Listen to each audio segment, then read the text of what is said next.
নমস্কার। আমার এক পুত্রসম শিক্ষক অস্তিত্বের ওপরে দু চার কথা বলার জন্য আমাকে বলেছে। এখন তিনি আমার একদিকে পুত্রসম, আবার অন্যদিকে তিনি শিক্ষক। অর্থাৎ যেহেতু তিনি শিক্ষক, আমার শিক্ষক, সেহেতু অস্তিত্ব সম্পর্কে তিনি কিছু জানেন না, আমার কাছে জানতে চাইছেন। ব্যাপারটা তেমন হয়তো নয়, না হওয়াই স্বাভাবিক। অস্তিত্ব সম্পর্কে তার নিজেরও নিশ্চয়ই কিছু ধারণা আছে। এখন আমার সেই অনুজ শিক্ষক, সে হয়তো যাচাই করে নিতে চাইছে, দেখে নিতে চাইছে যে আমার ধারণা আর তার ধারণার মধ্যে কতটা মিল অথবা কতটা অমিল আছে। তার ধারণা যেটা তার মধ্যে আছে, সেই ধারণাটা অন্য আরও কোনো মানুষের মধ্যে আছে কি না, এটা হয়তো সে দেখে নিতে চাইছে।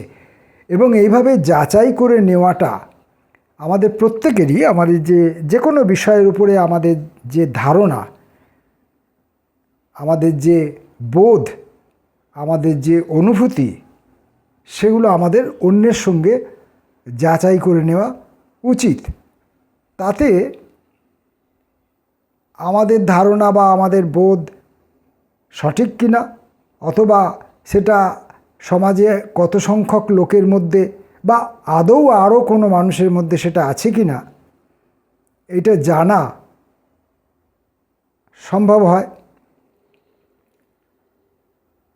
অথবা আমার যে ধারণা, সেই ধারণার মধ্যে যদি কোথাও অস্বচ্ছতা থাকে, অস্পষ্টতা থাকে, তাহলে সেই দিকগুলোর প্রতি একটা হয়তো আলো পড়তে পারে এবং আমি পরবর্তীকালে ভাবনা চিন্তা করার সুযোগ পেতে পারি। এরকম ব্যাপারটা, এর চেয়ে বিস্তারিত আমি যাচ্ছি না। এখন কথা হচ্ছে যে অস্তিত্ব। এখন এই অস্তিত্বের বহু রকমের অভিমুখ আছে। পদার্থের অস্তিত্ব, সত্যের অস্তিত্ব, মানবতার অস্তিত্ব, ব্যক্তিত্বের অস্তিত্ব, বহু রকমের অস্তিত্ব আছে। তাই অস্তিত্ব নিয়ে কোনো একটি ছোট ভিডিওর মধ্যে আলোচনা করা যেমন সম্ভব নয়, তেমনি আমার মতো স্বল্প শিক্ষিত বা অশিক্ষিত মানুষের পক্ষে আলোচনা করাও সম্ভব নয়।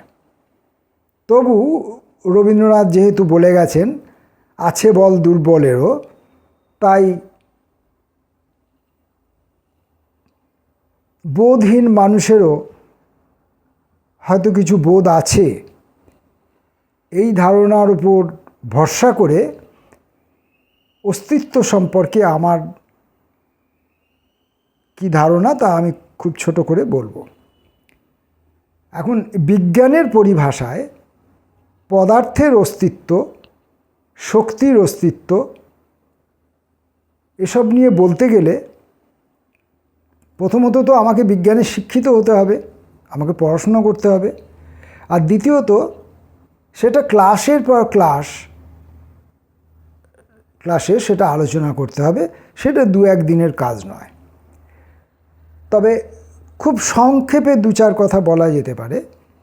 আমি যেটুকু দূর থেকে বিজ্ঞানকে দেখে শুনে, খুব দূর থেকে অনধিকার চর্চা করে যেটুকু জানতে পেরেছি, সেটা হচ্ছে যে পৃথিবীতে এবং অন্তরিক্ষে, মহাকাশে পদার্থ এবং অপদার্থ, এই অপদার্থ কথাটি বলতে গেলে আবার মানব চরিত্রের দিকও মনের মধ্যে জেগে ওঠে।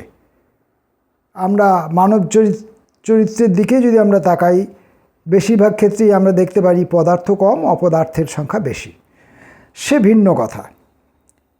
কিন্তু জড় পদার্থ বলতে যেটাকে বোঝায় ফিজিক্সের ভাষায়, সেইটা পৃথিবীতে এবং অন্তরিক্ষে মহাকাশে, অর্থাৎ যাকে বস্তু বলা হচ্ছে ম্যাটার, সেটার পরিমাণ নাকি খুবই কম। অবস্তু যেটা, সেটা নাকি অনেক বেশি তুলনায় অনেক বেশি। অর্থাৎ সেই অবস্তুকে যদি আমরা শূন্য স্থান বলি, শূন্য বলি, তাহলে পৃথিবীতেই বলুন আর অন্তরিক্ষেই বলুন, শূন্যের পরিমাণ অনেক বেশি, অনেক বেশি। তাহলে এই তো গেল। এরপর আমাদের সেই আইনস্টাইনের যুক্তিটি, ফর্মুলাটি এসে যেতে পারে, E=mc²। অর্থাৎ মাঝখানে এই যে E=2 বসিয়ে দেওয়া হলো, এই E=2 বসিয়ে দিয়েই দুদিকেরই, এদিকে E আর এদিকে mc² উভয়েরই অস্তিত্বকে বিপন্ন করে দেওয়া হলো। অর্থাৎ বলে দেওয়া হলো তোমাদের ভাই কিন্তু আলটিমেট অস্তিত্ব বলে কিছু নেই, চরম অস্তিত্ব বলে তোমাদের কিছু কিন্তু নেই। তোমরা যে কোনো সময় পরিবর্তিত হয়ে যেতে পারো, তোমাদেরকে পরিবর্তন করা সম্ভব, বা তোমরা নিজেরাই পরিবর্তিত হয়ে যাবে অবস্থার পরিপ্রেক্ষিতে। এটা হলো জড় পদার্থের অস্তিত্ব সম্পর্কে খুব অল্প কথায় বলা। আর মানব চরিত্রের অস্তিত্বের কথা যদি আমি বলি, তাহলে যদি আমরা ভালো করে একটু চিন্তা ভাবনা করি, আমরা যদি একটু ইতিহাস পড়ি, প্রাগৈতিহাসিক সময় থেকে আজ পর্যন্ত যদি ইতিহাস পড়ি, পর্যালোচনা করি, তাহলে আমরা দেখতে পাব প্রকৃতিতে কিন্তু মানব চরিত্র বলে কোনো চরিত্র প্রকৃতি কিন্তু আমাদেরকে দেয়নি। প্রকৃতির নির্দিষ্ট চরিত্র আছে, তা অন্যান্য প্রাণীদের জন্যও যেমন আছে, উদ্ভিজ জগতের জন্যও যেমন আছে, জড় পদার্থের জন্যও যেমন আছে, মানুষের জন্য ঠিক তেমনই সেই চরিত্রাবলী দেওয়া আছে, সেই অস্তিত্বগুলি দেওয়া আছে। এবং মানবিকতা বলে একটা কল্পিত ব্যাপার আমরা আমাদের কল্পিত সভ্যতার উপরে আরোপ করেছি, আমাদের বেঁচে থাকাকে সুন্দর করার জন্যে, সুস্থিত করার জন্যে, দুর্বল অসহায়কে রক্ষা করার জন্য, অত্যাচারিতের হাত থেকে সমাজকে, সংসারকে বাঁচানোর জন্য আমরা এই মানবিক অস্তিত্ব রূপ একটা ধারণা আমরা কল্পনা করেছি এবং আমাদের এই কল্পিত সভ্যতার উপরে এটাকে আরোপ করেছি। যার জন্যই হয় কি, যেহেতু আমাদের সভ্যতাও কল্পিত এবং আমাদের এই মানবিকতার যে চরিত্র তাও যেহেতু কল্পিত, তাই রূঢ় প্রাকৃতিক নিয়মের কাছে মাঝে মাঝেই এই কল্পিত আদর্শবোধ, এই আদর্শবোধের অস্তিত্ব মাঝে মাঝেই বিপন্ন হয়ে পড়ে। তখনই আমরা চতুর্দিকে মাৎস্যার ন্যায় দেখতে পাই। এই যে মাৎস্যার ন্যায়, এটাই কিন্তু প্রকৃতির নিয়ম। মাৎস্যার ন্যায়ই কিন্তু প্রকৃতির নিয়ম। ন্যায় বন্টন করা, প্রেম বন্টন করা, এ কিন্তু প্রকৃতির নিয়ম সে অর্থে নয়।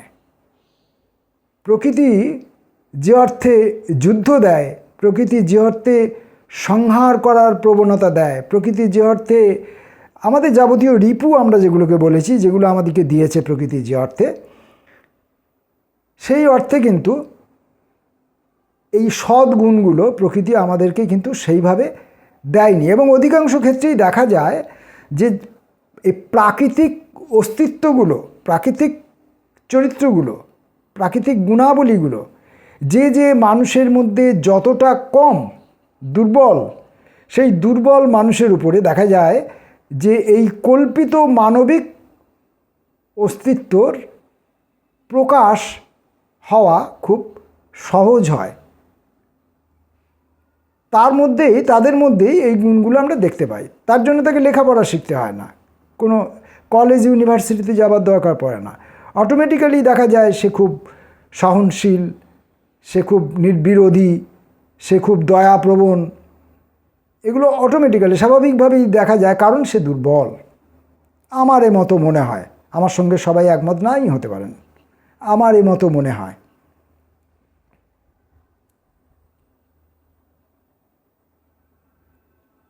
এই হলো মানবিকতার অস্তিত্ব সম্পর্কে খুব সংক্ষেপে আমার 2-4টি কথা। আর এরপর হচ্ছে সত্যতা এবং অসত্যতার অস্তিত্ব। এর সঙ্গে আরও কিছু অস্তিত্ব এসে যায়, যেমন ঈশ্বরের অস্তিত্ব, শয়তানের অস্তিত্ব, এইসব কিন্তু এসে যায়। যারা নাস্তিক বলে তথাকথিতভাবে যাদেরকে নাস্তিক বলা হয়, বা যারা দাবি করেন নাস্তিক, তারা ঈশ্বরের অস্তিত্বে বিশ্বাস করেন না। তাহলে ঈশ্বরের অস্তিত্বে যদি তারা বিশ্বাস না করেন, তাহলে ধরে নিতে হবে তারা শয়তানের অস্তিত্বেও বিশ্বাস করেন না। আমরা মানুষের মধ্যে যে সমস্ত কল্পিত সৎ গুণাবলীর কথা বলেছি, আমরা ধরে নিয়েছি সেগুলো ঈশ্বরের মধ্যে আছে, ধরে নিয়েছি। এবং সেই সৎ গুণাবলীর প্রকাশ যার পরিমাণে, যার ভেতরে, যার চরিত্রের ভেতরে যতটা পরিমাণে প্রকাশ হয়, আমরা তাকে আমাদের সেই কল্পিত ঈশ্বরের ততটা কাছাকাছি বলে সম্মান করে থাকি, মান্য করে থাকি। এমনটা যদি হয়, তাহলে যে বাস্তব অমানবিক গুণাবলী আমাদের চরিত্রের মধ্যে আমাদের প্রকৃতি আমাদেরকে দিয়েছে, সেইগুলো যদি শয়তানের গুণাবলী হয়, তাহলে আমাদের শয়তানকে মানতে হবে। যদি ঈশ্বরকে মানি তাহলে শয়তানকে মানতে হবে। আর যদি আমি ঈশ্বরকে না মানি, ওই সৎ গুণাবলীগুলোর আধার ঈশ্বর বলে যদি না মানি, তাহলে এই অসৎ গুণাবলীগুলোর আধার শয়তান বলেও আমি মানতে পারবো না। তাহলে আমি এই সৎ অসদের, ভালো মন্দের পার্থক্য করতে পারবো না। সেই দিক থেকে ঈশ্বরের অস্তিত্ব আছে, শয়তানেরও অস্তিত্ব আছে। আমি এইভাবে বিশ্বাস করি যে ঈশ্বর নেই কিন্তু ঈশ্বর আছেন, শয়তান নেই কিন্তু শয়তান আছেন, ভূত নেই কিন্তু ভূত আছে। তারা আমাদের ধারণায় আছে, আমাদের আচার আচরণের মধ্যে আছে, আমাদের যাপন প্রণালীর মধ্যে আছে, আমাদের সভ্যতার মধ্যে আছে, আমাদের ইতিহাসের মধ্যে আছে। আর একটা জিনিস, অস্তিত্ব কথা প্রসঙ্গে এটা এসে যায়, আলোর অস্তিত্ব এবং অন্ধকারের অস্তিত্ব।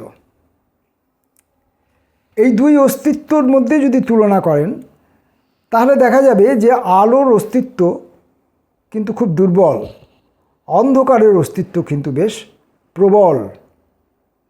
কারণ কি না, আলোর জন্যে, এই আলোর অর্থ আপনি যে কোনো বিভিন্ন রকমভাবে করতে পারেন। এটা আপনি লাইটের আলো, মানে ক্যান্ডেলের আলো, হেরিকেনের আলো, লম্ফোর আলো, ইলেকট্রিক আলো, এই সমস্ত যে কোনো আলোকে আপনি ধরতে পারেন, সূর্যের আলো, এইসব আলোকে আপনি ধরতে পারেন, অথবা জ্ঞানের আলো, এভাবেও ধরতে পারেন। যেভাবেই আপনি ধরুন না কেন, আলোর অস্তিত্ব তখনই সম্ভব যখন আপনি সেই আলোর আয়োজন করবেন। আলোর আয়োজন যদি আপনি না করেন, তাহলে কিন্তু আলোর অস্তিত্ব নেই। আর উল্টো দিকে অন্ধকারের কথা ভাবুন, তার জন্যে আপনাকে কোনো আয়োজন করতে হয় না। যখনই আপনার আয়োজনে, আলোর জন্যে আপনার আয়োজনের ঘাটতি পড়ে যাবে, তখনই অটোমেটিক্যালি সেখানে অন্ধকার এসে ঢুকে পড়বে এবং সাম্রাজ্য বিস্তার করে ফেলবে। আপনি একটি মোমবাতি জ্বালিয়ে রেখেছেন, তার চারধারটা আলো হয়েছে। যে মুহূর্তে আপনি মোমবাতিটি নিভিয়ে দিলেন, সেই মুহূর্তে বা মোমবাতিটি তার আয়ুষ্কাল শেষ হয়ে গেল যে মুহূর্তে, সেই মুহূর্তে অটোমেটিক্যালি সেখানটা অন্ধকারে ভরে গেল। অন্ধকার আমাকে এনে ওখানে জড়ো করতে হলো না, তার জন্য আমাকে কোনো আয়োজন করতে হলো না, কোনো শ্রম ব্যয় করতে হলো না, অন্ধকার অটোমেটিক্যালি আসে। এখন স্বাভাবিকভাবেই কেউ কেউ প্রশ্ন তুলতে পারেন যে সূর্যের আলোর তো আমরা আয়োজন করি না, তাহলে সূর্যের আলো তো অনাদি অনন্তকাল ধরে চলছে,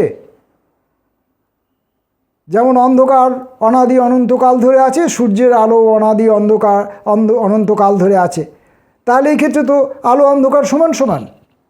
কিন্তু বিজ্ঞান এখন যা বলছে, বিজ্ঞানীরা যা বলছেন, তাদের গবেষণা যা বলছে, তাদের সেখানেও দেখা যাচ্ছে যে আলোর ক্ষমতা কম। বিজ্ঞানীরা বলছেন সূর্যের টোটাল আয়ু 1000 কোটি বছর, তার মধ্যে 500 কোটি বছর মতো আমরা ইতিমধ্যে খরচ করে ফেলেছি, আর আমাদের হাতে আছে 500 কোটি বছর। তাহলে এই 1000 কোটি বছর পরে সূর্য নিভে যাবে, সূর্য আর থাকবে না। স্বাভাবিকভাবেই সূর্যের আলো আর আমাদের কাছে এসে পৌঁছাবে না। তখন অন্ধকার, কিন্তু যেহেতু তার জন্য কোনো আয়োজনের দরকার হয় না, তার জন্য কোনো উৎসের দরকার হয় না, অথবা কোনো উৎস যদি অন্ধকারে থাকেও সেই উৎস আমরা এখনও পর্যন্ত সেভাবে আবিষ্কার করতে পারিনি, চতুর্দিক ব্যাপী, সেটা শুধু এই পৃথিবী বা আমাদের পাড়া গ্রাম ঘর দেশ এইভাবে বলছি না, গোটা ব্রহ্মাণ্ড অনন্ত মণ্ডলের দিকে যদি তাকিয়ে দেখেন, সেখানে যে অন্ধকারের আয়োজন, সে আয়োজন কিন্তু অটোমেটিক্যালি এসে যাবে। এবং সূর্যের অনুপস্থিতিতে বা সূর্য যখন দুর্বল হতে শুরু করবে, তার যখন বয়স হবে, সে যখন বৃদ্ধ হয়ে যাবে, সেই সময় কিন্তু অন্ধকার আমাদের মধ্যে এসে বিস্তার লাভ করবে। এটার আরও ছোট করে আমাদের সমাজের মধ্যে এটার আপনি তুলনামূলক প্রমাণ দেখে নিতে পারেন। আমাদের এই বাংলায় ধরুন, এককালে অনেক বড় বড় মানুষের জন্ম হয়েছিল, তারা জ্ঞানে বিজ্ঞানে ভাবনায় চিন্তায় কাজে কর্মে সমস্ত দিক দিয়ে তারা উল্লেখযোগ্যতা অর্জন করেছিলেন, এবং আমাদেরকে তাঁদের চরিত্রের আলো আমাদের কাছে পৌঁছে দিয়েছিলেন, যার জন্য আমরা খানিকটা আলোকিত হয়ে আজকের এই অবস্থায় এসে পৌঁছেছি। অথচ এই মুহূর্তে যদি তাকিয়ে দেখেন, দেখা যাবে সেই জাতীয় চরিত্র আমাদের সমাজে এখন আর আমরা দেখতে পাচ্ছি না। অর্থাৎ কি না, তাঁরা যে আলোটা আমাদের দিয়েছিলেন, সেই আলোয় আমরা এতটা দূর পর্যন্ত হেঁটে আসার পর আলোর আর সেই রকম উপযুক্ত কোনো উৎস চরিত্র না পাওয়ার জন্যে আমরা ক্রমশ অন্ধকারের তলায় তলিয়ে যাচ্ছি, যা আমাদের সামাজিক রাজনৈতিক অর্থনৈতিক প্রেক্ষার দিকে যদি তাকিয়ে দেখা যায়, তাহলে খুব স্পষ্টভাবে সেটা দেখা যাবে। এই হলো আলো অন্ধকারের অস্তিত্ব। এরকম এবার অস্তিত্ব এবং অস্তিত্বের অনস্তিত্ব এ নিয়েও আলোচনা করা যায়, এবং সে নিয়েও ভাবনা চিন্তা করা যায়। আলোচনা করাটা খুব বেশি জরুরি নয়, কিন্তু ভাবনা চিন্তা করার প্রচুর অবকাশ আছে। তো সেই সব ভাবনা চিন্তা সরিয়ে রেখে আমি আমার সেই অনুজ পুত্রসম শিক্ষকের যে দাবি ছিল, সেটুকু আমার সাধ্যমতো পূরণ করার চেষ্টা করলাম। পরবর্তীকালে যদি তার সঙ্গে আবার মুখোমুখি কখনো হই, আরও কিছু কথাবার্তা তার সঙ্গে মুখোমুখি সেরে নেব। এখন আমি আজকের জন্য নির্ধারিত একটি কবিতা পড়ব। এই কবিতাটিও ধরে নিন, এই কবিতাটির নাম আলো ও অন্ধকার, কিংবা জীবন ও মৃত্যু, এই ধরনের। বেঁচে ওঠার কোনো সম্ভাবনা এখনও আমার মধ্যে দেখা যায়নি। ধারে কাছে কোথাও শ্যাঁতা মাটি নেই, শ্যাওলা কিংবা ছত্রাকের চিহ্নও দেখা যায়নি। তবুও কারা যেন আশঙ্কা করছে, হয়তো বেঁচে উঠতে পারি আমি ফের। গত বসন্তে যে বালতিতে ঘন সবুজ রং গুলে মাথার উপর ঢেলে দিয়েছিলে তুমি। সে বালতিটিতেই এবার কারা ঘন কালো চিটচিটে ভয় গুলছে আর বারবার জল কামানের মতো ছুঁড়ছে আমার দিকে। মৃত্যুর আরও গভীরতার মধ্যে ঢুকে যাচ্ছে আমার মৃতদেহ। অন্ধকারের গাঢ় হওয়া নাকি একসময় শেষ হয়ে যায়, অন্ধকারের গাঢ় হওয়া নাকি একসময় শেষ হয়ে যায়, তখন সে ফিকে হওয়ার নেশায় মেতে ওঠে।